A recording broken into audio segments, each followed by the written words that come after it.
അസ്സലാമു അലൈക്കും വറഹ്മത്തുള്ളാഹി വബറകാതുഹു. കൾച്ചറൽ ഫോറം നേതാക്കളെ, എൻ്റെ മുമ്പിലിരിക്കുന്ന എല്ലാ സഹോദരിമാരെ, എല്ലാവർക്കും ഈദ് സന്തോഷം അറിയിക്കുന്നു. ഈദ് മുബാറക്. നമുക്ക് സത്യത്തെ പിന്തുടരാൻ എളുപ്പമാണ് അല്ലേ? പക്ഷെ അതിനു വേണ്ടി എല്ലാം ത്യജിക്കുക എന്നുള്ളത് എല്ലാവർക്കും കഴിയുന്ന കാര്യമല്ല. അപ്പോൾ അതുപോലെയുള്ള ഇന്ന് ഞാൻ പരിചയപ്പെടുത്താൻ പോകുന്നത്, എൻ്റെ മുമ്പേ ഒരാൾ പറഞ്ഞു കഴിഞ്ഞു, പക്ഷെ ഞാൻ പരിചയപ്പെടുത്താൻ അത്തരത്തിലൊരു സഹാബി വനിതയാണ്. അവരുടെ പേര് ഉമ്മു കുൽസൂം ബിൻത് ഉഖ്ബ റളിയല്ലാഹു അൻഹ. ഉമ്മു കുൽസൂം ബിൻത് ഉഖ്ബ റളിയല്ലാഹു അൻഹ, അവരെ പറ്റി പറയാന്ന് പറഞ്ഞാൽ അവര് മക്കയിലെ ഖുറൈശി കുടുംബത്തിൽപ്പെട്ട ഒരു വനിതയായിരുന്നു. അവരെ പിതാവ് ഇസ്ലാമിന്റെ കഠിന ശത്രുവായിരുന്നു. എന്നാൽ അന്നത്തെ ആ ഒരു സാഹചര്യത്തിൽ പോലും കുടുംബവും സ്വന്തം ഉപ്പയും എല്ലാവരും ഇസ്ലാമിനെതിരായിട്ടും സത്യം ഇതാണെന്ന് മനസ്സിലാക്കിയതിന് ശേഷം വളരെ രഹസ്യമായി ഇസ്ലാം സ്വീകരിക്കുകയും ഇനിയാണ് ആ സത്യത്തിൽ തന്നെ മുന്നോട്ട് പോകണമെങ്കിൽ എനിക്ക് എൻ്റെ കുടുംബവും എൻ്റെ ഈ നാടും എല്ലാം എനിക്ക് പ്രശ്നമാണെന്ന് അറിഞ്ഞത് കൊണ്ട് തന്നെ വളരെ അധികം ആലോചിച്ചുകൊണ്ട് നല്ല ധൈര്യമായ ഒരു തീരുമാനം എടുക്കണം ആ മഹദി. അവര് ഒറ്റയ്ക്ക് ഇതെല്ലാം ഉപേക്ഷിച്ചുകൊണ്ട്, നമ്മളാണെങ്കിലോ സത്യമെല്ലാം നമ്മളെല്ലാം സത്യവിശ്വാസികളാണെന്നെല്ലാം പറയും, പക്ഷെ നമുക്ക് നമ്മളതായിട്ടുള്ള പ്രശ്നങ്ങൾ വരുമ്പോൾ നമുക്ക് കുടുംബം പ്രശ്നമാണ്, നമ്മളെ മക്കൾ പ്രശ്നമാണ്, നമ്മളെ സമ്പത്ത് പ്രശ്നമാണ്, നമുക്ക് മറ്റെല്ലാ പ്രശ്നങ്ങളും അതെല്ലാം ആലോചിച്ചിട്ട് നമ്മൾ ദീനിന് വേണ്ടി പ്രവർത്തിക്കുന്നതിൽ കുറച്ച് പിന്നോട്ട് അല്ലേ? ഒരു ക്ലാസ്സിന് വിളിച്ചപ്പോൾ നമുക്ക് തോന്നാ അത് ഇപ്പം കഴിയില്ല, പിന്നെ അങ്ങനെ നമ്മൾ ഒഴിവ് കഴിയുമ്പോൾ പറയും.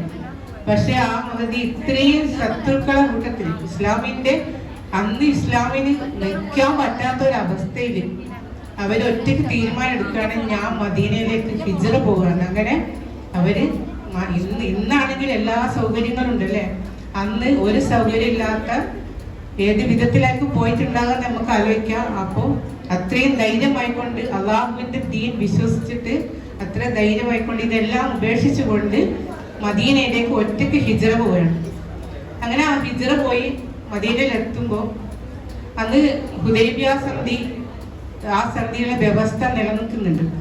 അപ്പൊ അവിടെ ഇസ്ലാം വിശ്വസിച്ച് മക്കയിൽ നിന്ന് മദീനയിലേക്ക് വന്ന ആളുകളെ തിരിച്ചയക്കണം എന്നാണ് ഹുദൈബിയ സന്ധിയിലെ വ്യവസ്ഥ.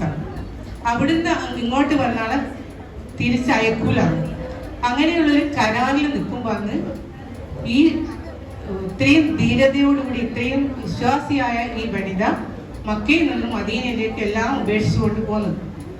അങ്ങനെ മദീനയിൽ പോയി അവിടെ എത്തുമ്പോഴാണ് അള്ളാഹു ഇടപെടുന്നത്. അള്ളാഹു ആ സമയത്താണ് മുംതഹിന സൂറത്ത് അവതരിപ്പിച്ചുകൊണ്ട് വിശ്വാസികളായി വരുന്ന സ്ത്രീകളെ പരീക്ഷിക്കണമെന്നുള്ള ആഹ്വാനം ഈ മുംതഹിന സൂറത്തിലൂടെ അള്ളാഹു അറിയിക്കുന്നുണ്ട്. ഈ സൂറത്ത് അവതരിക്കുമ്പോൾ ആ സ്ത്രീയുടെ, ആ മഹദിയുടെ സഹോദരന്മാർ തിരിച്ചു കൊണ്ടുപോകുന്ന വ്യവസ്ഥ ഉണ്ടല്ലോ, അങ്ങനെ അവരെ കൊണ്ടുപോകാൻ വേണ്ടി വരികയാണ്.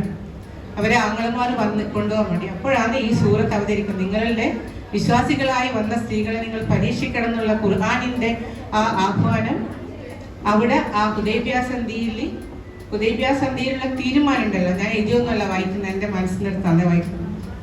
അപ്പോൾ ആ തീരുമാനം നിലനിന്നിരുന്നു, അത് കാലഹരണപ്പെട്ടു പോയി. അപ്പോൾ ഈ സൂറത്തിന്റെ പശ്ചാത്തലത്തിൽ സൂറത്ത് അവതരിച്ചതും കൂടി ആയതുകൊണ്ട് അവരെ തിരിച്ചയക്കുന്നില്ല. അപ്പൊ തിരിച്ചയക്കാത്തത് കാരണം അവർ ആങ്ങളമാർ മദീനയിലേക്ക് തന്നെ തിരിച്ചുപോയി, മക്കയിലേക്ക് തന്നെ തിരിച്ചുപോയി. അവർക്ക് അവിടെ തന്നെ താമസിക്കാനുള്ള അനുവാദം കിട്ടി. അപ്പൊ സത്യവിശ്വാസികളായ നമ്മളെല്ലാം സത്യവിശ്വാസികളാണെന്ന് പറയും, പക്ഷെ ഇത്രയും ത്യാഗം ആ ഒരു വിശ്വാസത്തിന്റെ പേരിൽ റസൂലിനെ വിശ്വസിച്ച് റസൂലിന്റെ തീരുമാനങ്ങൾ, റസൂൽ ഖുർആനിലൂടെ അറിയിച്ച കാര്യങ്ങൾ വിശ്വസിക്കുകയും അള്ളാഹുവിനെ അനുസരിക്കുകയും എനിക്കിനി അങ്ങനെയാണ് വിശ്വാസം ഉണ്ടായിക്കഴിഞ്ഞാൽ നമുക്കൊരു പേടി ഉണ്ടാവില്ല. ആരെ മുമ്പിലും എന്തിനും നമുക്ക് ധൈര്യമായിട്ട് മുന്നോട്ട് വന്നു. പേടിയാണ് നമ്മളെല്ലാത്തിനും പിന്നോട്ട് വലിക്കുന്നത്. ഇത് രണ്ടും ഇല്ലാണ്ടിരിക്കണമെങ്കിൽ നമുക്ക് അള്ളാഹുവിലുള്ള വിശ്വാസം കഠിനമായിരിക്കണം. എനിക്ക് എന്ത് വന്നാലും എൻ്റെ റബ്ബ് എൻ്റെ കൂടെ ഉണ്ട്, ഞാൻ എൻ്റെ റബ്ബിനോടെ ഉത്തരം പറയണ്ടു എന്നുള്ള ഒരു ഉറച്ച വിശ്വാസം നമ്മളെ മനസ്സിലുണ്ടെങ്കിൽ നമുക്ക് ഏത് പ്രതിസന്ധിയെ നേരിടാൻ പറ്റും, എന്ത് കാര്യങ്ങളും തരണം ചെയ്യാൻ പറ്റും. അതുപോലെ തന്നെ നമുക്ക് ഞാൻ എൻ്റെ റബ്ബിന്റെ മുന്നിലാണ്, എൻ്റെ റബ്ബിലേക്കാണ് ഞാൻ അടുക്കുന്നതെന്നുള്ള തീരുമാനം കിട്ടാനാണെങ്കിൽ നമ്മൾ ഈ വിശ്വാസമായിട്ട് തന്നെ മുന്നോട്ട് പോകും. ഇത് ഒരു മഹദിയുടെ മാത്രം കാര്യമല്ല. ഉമ്മക്കുൽസും വിട്ട് റളിയല്ലാഹു അൻഹയുടെ കാര്യമല്ല, സുമയ്യ റളിയല്ലാഹു അൻഹ, അതുപോലെയുള്ള ഒരുപാട് പിന്നെ വിശ്വാസിനികളായ സ്ത്രീകളെ ഖുർആനും അള്ളാഹു നമുക്ക് പരിചയപ്പെടുത്തുന്നുണ്ട്. അവരുടെ എല്ലാം വിശ്വാസം അനുസരിച്ച് അവർ ശരിക്കും പറഞ്ഞാൽ അള്ളാഹുവിൻ്റെ അടുത്തേക്ക് എത്തിക്കഴിഞ്ഞു. അവരുടെ വിശ്വാസവും അവരുടെ ധൈര്യവും അവരുടെ പ്രവർത്തനങ്ങളും അള്ളാഹു സ്വീകരിച്ചു കഴിഞ്ഞു. റളിയല്ലാഹു അൻഹു എന്ന് പറഞ്ഞ അള്ളാഹു അവരെയും തൃപ്തിപ്പെട്ടു, അവർ അള്ളാഹുവിനെയും തൃപ്തിപ്പെട്ടു എന്ന് പറയുന്ന കൂട്ടത്തിൽ അവരെത്തിയിട്ടുണ്ടാവും ഇൻഷാ അല്ലാഹ്. അതുപോലെ തന്നെ അതുപോലെയുള്ള ആ ഒരു വിശ്വാസികളുടെ കൂട്ടത്തിൽ അവരെ പോലെ ധൈര്യമായി ഇസ്ലാമിന് വേണ്ടി പ്രവർത്തിക്കാനുള്ള ഭാഗ്യം അള്ളാഹു നമ്മെ അനുഗ്രഹിക്കട്ടെ എന്ന് പ്രാർത്ഥിക്കുന്നു. അവരുടെ പാതയിൽ അവരെ നമ്മൾ മാതൃകയാക്കൊണ്ട് ജീവിക്കാൻ അള്ളാഹു നമ്മെ അനുഗ്രഹിക്കട്ടെ എന്ന് പ്രാർത്ഥിച്ചുകൊണ്ട് എൻ്റെ വാക്കുകൾ ഞാൻ അവസാനിപ്പിക്കുന്നു. ആഖിറു ദഅ്വാനാ അൽഹംദുലില്ലാഹി റബ്ബിൽ ആലമീൻ. അസ്സലാമു അലൈക്കും.